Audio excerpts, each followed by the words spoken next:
السلام علیکم، میں ہوں حماد حسن۔ دوستو، آج ہم بات کریں گے خیبر پختونخوا کے حوالے سے، وہاں کے ڈائنامکس کے حوالے سے، پولیٹیکل ڈائنامکس کے حوالے سے بھی بات کریں گے اور کچھ خطرات کی نشاندہی بھی، لیکن ساتھ ساتھ ہم پنجاب حکومت کے حوالے سے بھی بات کریں گے، خصوصاً مریم نواز کے رویے کے حوالے سے۔ خیبر پختونخوا میں اس وقت پی ٹی آئی کو ایک بہت بڑی اکثریت حاصل ہے، یعنی زیادہ سے زیادہ کوئی 25-30 ممبران ان سے باہر ہے، باقی پوری کی پوری اسمبلی پی ٹی آئی کے ساتھ ہے۔ لیکن میں نے ہمیشہ نوٹ کیا ہے کہ جب پارلیمان، جب اسمبلی فلور پر آپ کو بڑی اکثریت حاصل ہو تو پھر آپ کے لیے خطرات اور بھی بڑھ جاتے ہیں۔ یعنی ہم 97 میں نواز شریف کی مثال لیتے ہیں کہ نواز شریف بہت بڑی میجارٹی لے کر آیا تھا اور خصوصاً پورے پنجاب کو کلین سویپ کر کے رکھ دیا تھا، لیکن پھر 97 کے بعد انہیں جلاوطنی بھی دیکھنی پڑی، انہیں اٹک قلعے کا سامنا بھی کرنا پڑا، انہیں اپنے باپ کے جنازے سے محروم بھی ہونا پڑا، پھر بہت کچھ مشرف رجیم تھا اور پھر نواز شریف نے بہت مشکلات دیکھے۔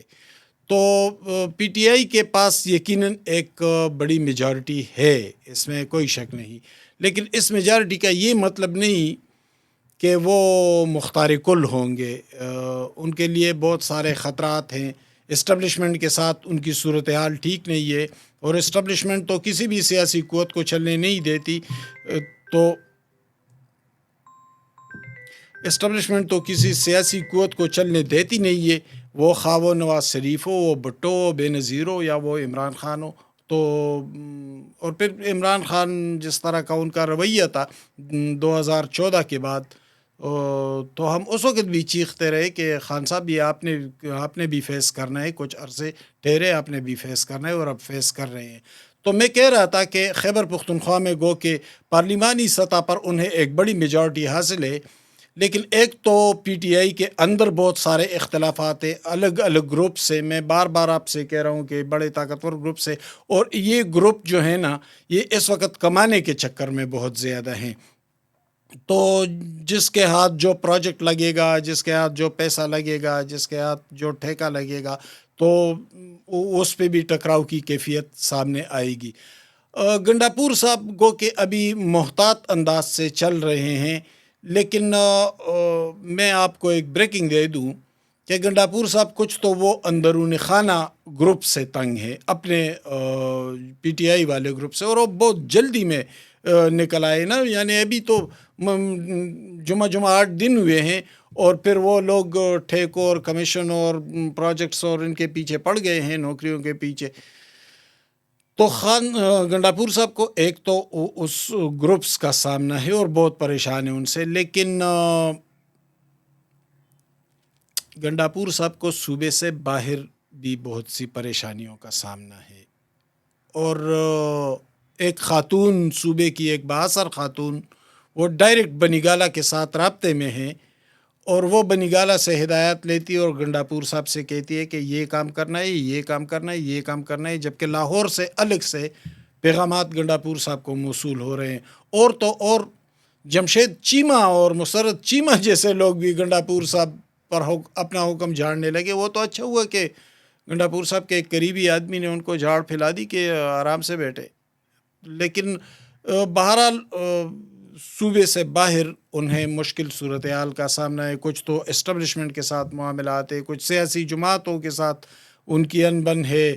مرکز میں حکومت بھی مخالف حکومت ہے، گورنر بھی جے یو آئی کا ہے، اندرونی خانہ بھی بہت سارے گروپس ہیں، لیکن علی امین گنڈاپور کی کو داد دینی پڑے گی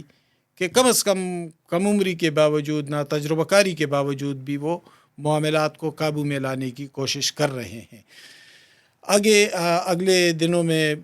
جو صورتحال بنے گی اس پر انشاءاللہ ہم بولتے رہیں گے۔ پنجاب کے حوالے سے گو کہ ایک خاموشی چھائی ہوئی ہے، اور ہم نے یہاں بھی بات کی تھی کہ ان کی کارکردگی نسبتاً اچھی جا رہی ہے،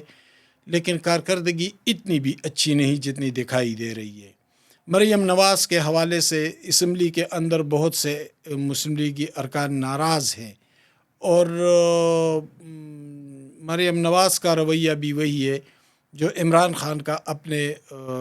ساتھیوں اپنے ایم این ایس کے ساتھ ہوا کرتا تھا، یعنی ایک متکبرانہ رویہ. تو اگر یہ رویہ رہے تو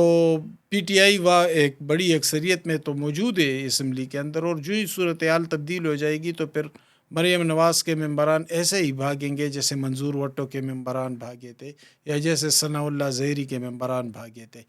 تو ایک سیاسی لیڈرشپ کے لیے ضروری ہے کہ وہ اپنے ساتھیوں کو ساتھ لے کر چلے، ان کے ساتھ تکبر اور رعونت کے ساتھ پیش نہ آئے. باقی صوبوں کے ساتھ تو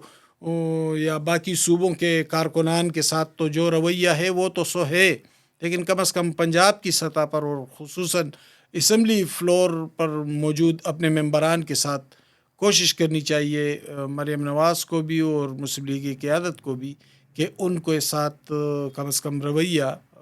دوستانہ رکھے، ان کے ساتھ تعاون کرے، مدد کرے، کیونکہ ان کی پارٹی ہی کے لوگ ہیں. ورنہ وہ ناراض ہو جائے تو فی الحال شاید وہ خاموش ہو، لیکن موقع ملتے ہی وہ اپنی خاموشی کو عملی شکل میں لاتی ہوئی مخالفت میں تبدیل کریں گے، اور یہ بارہا ہماری تاریخ میں ہوا بھی. بہت شکریہ، میرے ساتھ رہیے گا. Thank you very much.